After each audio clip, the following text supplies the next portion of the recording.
Ayan guys, so katatapos lang namin ay hindi pala, ano pa lang yon, rehearsal. Hi guys! Magandang araw po. Dito po tayo ngayon sa sa isa kong work kasi babalik na next week yung boss ko na galing Bahrain. So ngayon kailangan kong paghandaan ngayong araw, Biyernes, bago siya dumating. So mayroon akong susi pala. Pero after ko mag-work mamaya, yung susi ilagay ko sa mailbox. Doon ko siya ilagay para kunin ng kaibigan niya sa I think bukas, kasi susunduin ng kaibigan niya sa airport yung babae na boss ko. So yun guys, dito na tayo ngayon sa bahay ng boss ko. So ngayon, since almost 1 month hindi ako nakapag-work dito, unang-una ang titingnan ko ang mga bulaklak, mga halaman. Kunti lang yung tubig kasi mamamatay na. May avocado siya, so didiligan ko yan kasi parang tao yan, pag hindi nadiligan laging dry, ay nako, matamlay. Yung iba namamatay, kaya kailangan mabasa yan ngayon, madiligan. Sana all madiligan. Meron pa siya dito bulaklak. Yan mga bulaklak niya. Ayan, kailangan ko yan diligan.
So yun na nga guys, pauwi na po pala tayo ng bahay galing sa work. So dumaan po tayo sa supermarket. Meron akong konting binili, yung gulay at saka prutas, dahil gusto ko mag-relax muna bukas, hindi muna ako mag-alis ng bahay. Ayan. So actually dito na ako sa harapan ng bahay pala. Pagod. Ang hirap kumita ng pera, hindi ganoon kadali. Ayan. Hi guys, palabas po tayo ng bahay. So magpunta po tayo sa supermarket. So ngayon, nandito yung kaibigan ko. Saan na yun sila? Sasama sila sa sa supermarket. Ihatid nila ko dahil, tingnan nyo guys, dami kong dala na dami kong dala na plastic. May may pera, diba? Sa kasabihan, may pera sa basura. Yun. Saan yun sila? So ayan guys, dito tayo ngayon sa sa Kaufland pala. So magbili ako ng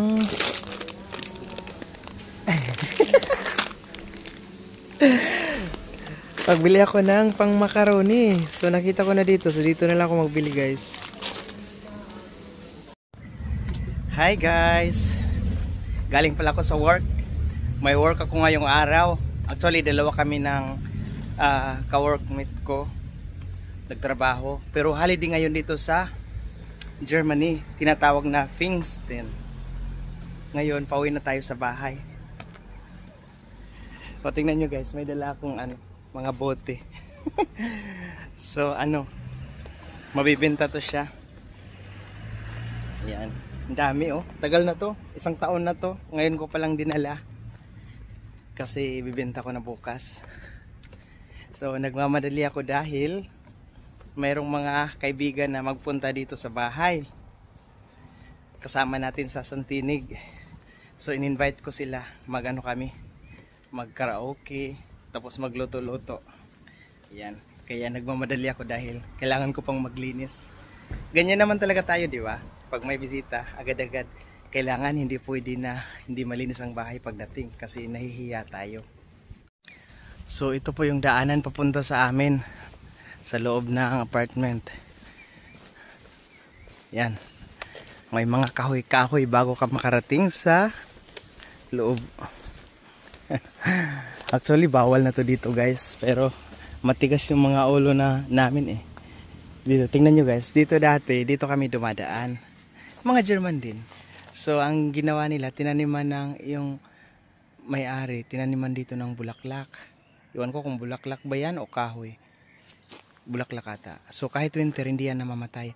Tapos nilagyan ng bato guys oh. So ang nangyari, dito kami dumaan, dito sa kabila. Oh, di ba? Pinoy, parang Pinoy pa rin.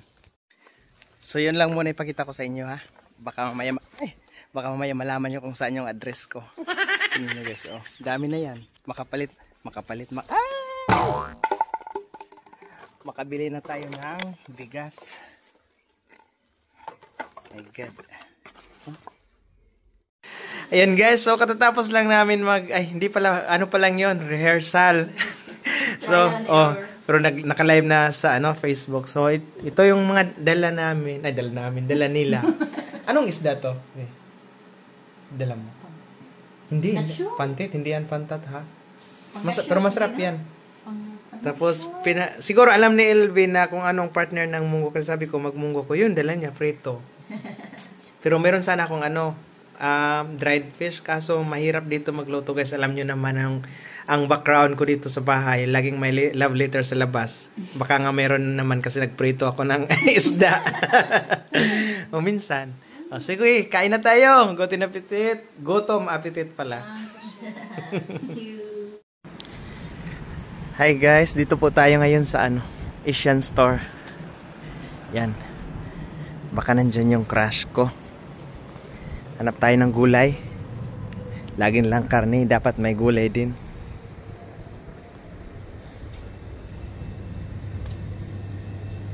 Andyan siya. Morgan! Morgan dong. Morgan! Yeah. Anyar. Ay, gusto ko mag-ampalaya guys. Ay, kalabasa hambia. Gross?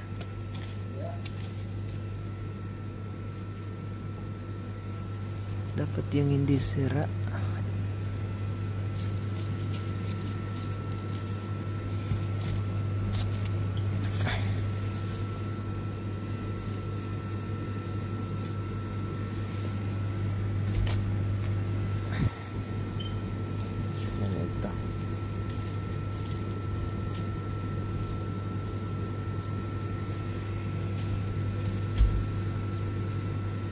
$2.15.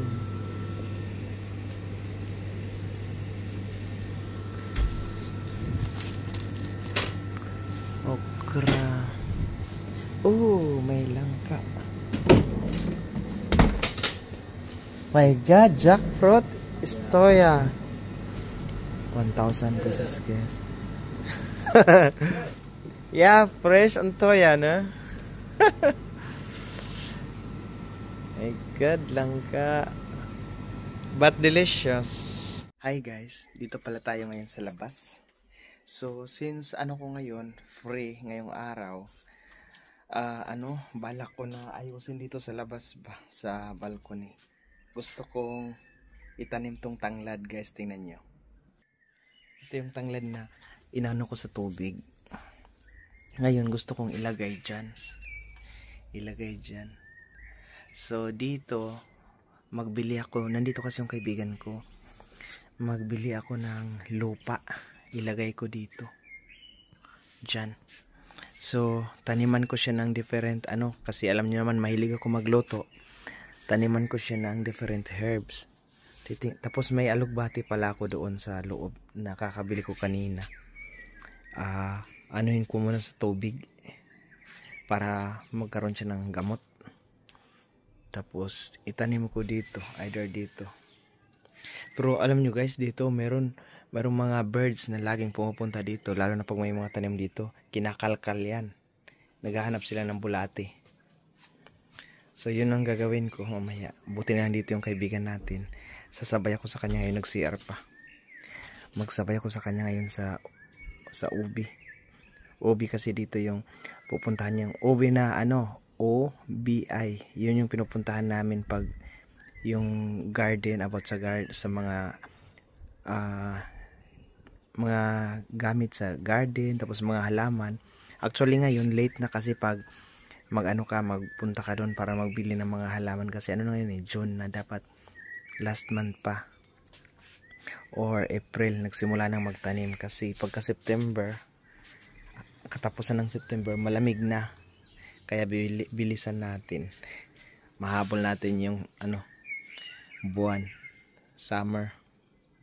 Ayan guys, natanim na natin ang tanglad. So dalawang dalawang paso. So excited na ako mag-anak-anak. Next speed cam in 250 meters. Pohon. Pinakonsente ko. So ayun guys, punta muna tayo ngayon sa mamaya pala. Next speed cam in 150. Punta tayo sa ubi. Video. Bili tayo ng lupa.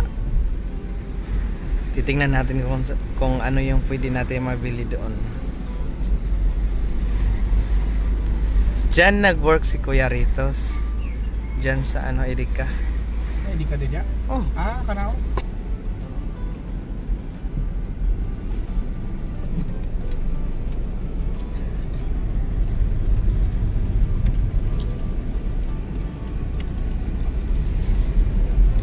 Yan yung 610. Diretso may ngayon. Okay.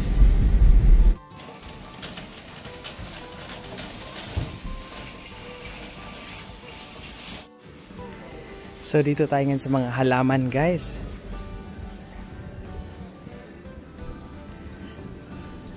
Yan, may kalamansi.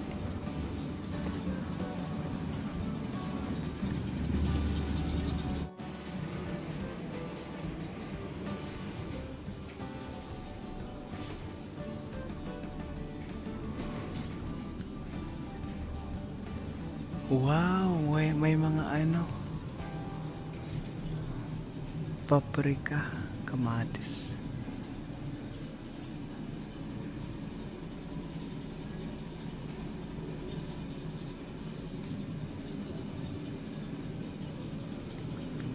Ay, pipino.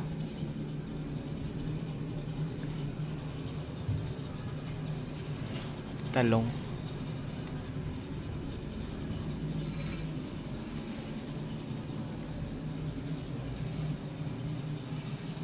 Potato.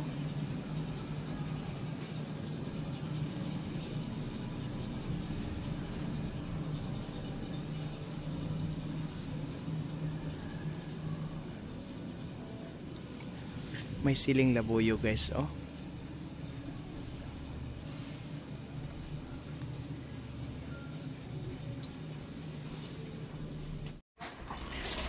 Ayan guys, nakabili na po tayo ng lupa. Ito lang yung binili natin.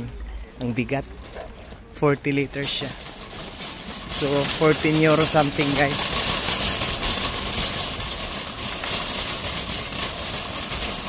Dalhin ko na sa sasakyan ng kaibigan natin.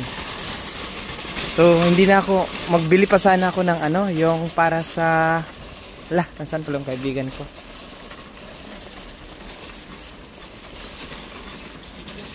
Magbili pa sana ako ng iba, yung halaman. Kaso mahal na ngayon guys kasi patapos na yung patapos na yung ang tawag dito. Patapos na yung pagbibenta nila ng halaman, kaya medyo mahal na siya. So dito sa Germany guys, kapag kayo ay kumuha ng trolley or push cart, dapat ibalik nyo talaga guys, hindi pwedeng hindi.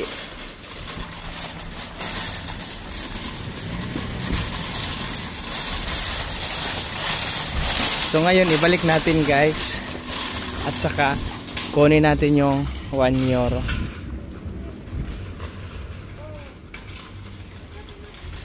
Yan.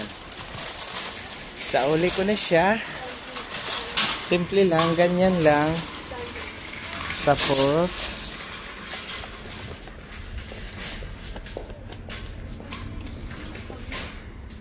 lalabas yung 1 euro. Yun lang. So, mo to akong kuan. Gawin mo sa kinala. Natambay na. Di man siya halata. Saka clear sa camera ba no? Maklara jud gaway bisag saan. O di okay raman. Wala may mabash ana. Ayun guys, nandito na yung lupa na binili natin. Ayan. Ano to siya? Organic. So ito pwede siya sa ano, pwede ito gamitin sa, pwede itanim sa lupa na to ang kamatis, ano pa ba? At mga gulay. So ang mangyayari nito guys, dito hahaluan ko yan ng lupa na bagong bili. Saka yan, kasi ano na yan matagal na yan, 2 years na ata. Tapos ito din, hahaluan ko din to. Yan, hahaluin ko sa ibabaw. Tapos dito maglagay din ako. Kasi ang itatanim ko dito guys, ano, mga herbs. Yan. So, yun. Pero bukas ko na siya gagawin after work. So ngayon magluto tayo ng ulam kasi yung bisita natin babalik mamaya. Kinuha lang yung ano niya, yung asawa niya. Ganda ng panahon sa labas guys. Oh. Yan ang ano ngayon panahon dito. Tahimik. Kasi ang mga tao nasa work pa. Ayan guys, luto na pala ang aming ano pagkain. So yan. Ito yung sa Bisaya inununan, sa Tagalog paksiw. Tapos pork chop, may talong. Saka ito yung kagabi niluto natin. Basta ano yan, ako na yung nag-imbento. Yan, so magkain na kami guys. Halika na Jen.